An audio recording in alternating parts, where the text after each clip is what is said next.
이어서 모닝 리포트입니다. 오늘도 세 가지 종목들이 준비가 되어 있는데요. 첫 번째는 하이트 진로입니다. 목표가 상향 조정돼 있고요. 2분기 어닝 서프라이즈를 뒤로 하면서 불경기엔 소주다 이렇게 얘기하고 있습니다. 광고보다는 본질에 집중하는 기조가 이어진다고 하는데요. 판관비 축소도 긍정적입니다. 자, 두 번째는 DB손해보험입니다. 우리나라 실적 손보사 3대 손보사 중에 하나가 되겠죠. 밸류업에 대한 매력도 체크를 해보면서 실적에 유리한 그런 상품 계약이 늘었고 손해율도 많이 줄었다고 합니다. 자, 마지막으로 QRT가 되겠습니다. 우리나라에선 리벨리온 관련주로 많이 엮여져 있는 종목인데요. 이 삼성전자하고 손잡고 AI를 만드는 리벨리온과의 이런 관계성들이 있는 기업이 되겠습니다. 칩의 품질을 다루고 있고요. 이제 정상화의 시작, 외국인들의 매수세 속 최근에 상승세를 타고 있습니다. 자세하게 알아보겠습니다. 김은벽 캐스터. 네, 증권가에서도 세 가지 이런 종목들에 대해서 말씀 주신 종목들 위주로 함께 체크를 드렸는데요. 그 가운데 첫 번째 종목부터 함께 체크해 보겠습니다. 네, 하이트진로입니다. 상상인증권에서 리포트가 나왔는데요. 역시나 불경기에는 소주다라고 제목을 달았습니다. 그만큼 실적이 좋았다는 뜻이 될 텐데요. 2분기 영업이익은 682억 원으로 전년 대비 472.6%나 성장하면서 어닝 서프라이즈 실적을 내게 됐습니다.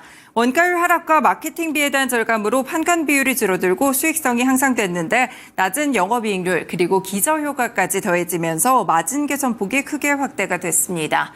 맥주에 대한 매출은 아쉽게도 필라이트 이슈가 좀 있었기 때문에 감소했지만 수익성이 개선이 됐고요. 소주는 날씨 효과와 경기 악화에 기인하면서 오히려 판매량이 증가하는 모습이었습니다.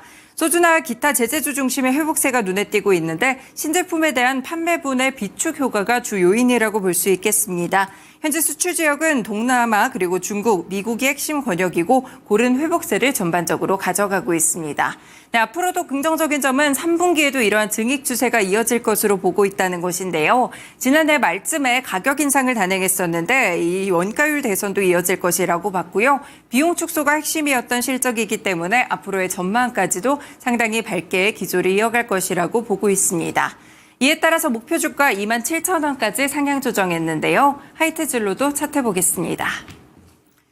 네, 하이트진로 차트입니다. 그동안은 큰 변화 없이 일단 위아래 등락 과정을 좀 거치면서 횡보하는 모습의 주가 차트를 볼 수가 있겠는데요. 6월에 한 차례 올랐다가 이후에는 약간 조정을 받으며 시장 분위기에 밀려났습니다. 하지만 최근 들어서 실적 발표와 더불어 다시 한번 주가가 이틀째 양봉을 길게 뽑아내고 있다는 상황이라는 점 확인해 볼 수가 있겠고요. 오늘 목표가 자체도 27,000원까지 현재 주가보다 훨씬 더 높은 지점으로 제시했다는 점 체크해 볼 수 있겠습니다. 네, 두 번째 종목입니다. DB손해보험으로 오늘 메리츠증권 리포트 나와 있는데요. 역시나 이렇게 금융주들의 경우에는 주조하는 정책에 대한 방향성이 상당히 중요합니다. 2분기 당기순이익은 5,407억 원으로 전년 대비 16.3% 증가했고 역시나 컨센서스를 상회했던 좋은 실적이었는데요.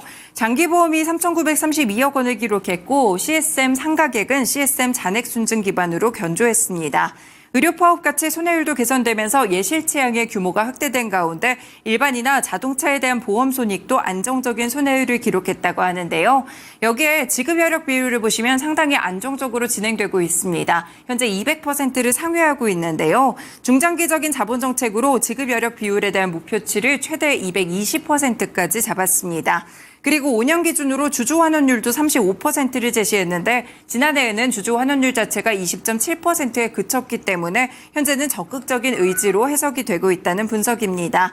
여기에다가 이 업종 내에서도 ROE가 참 우위를 서고 있다는 모습 속에서 주주 환원책에 대한 기대감 커지고 있는데요. 이에 따라 목표 주가는 13만 원을 유지했습니다. DB손해보험도 차트 보시죠.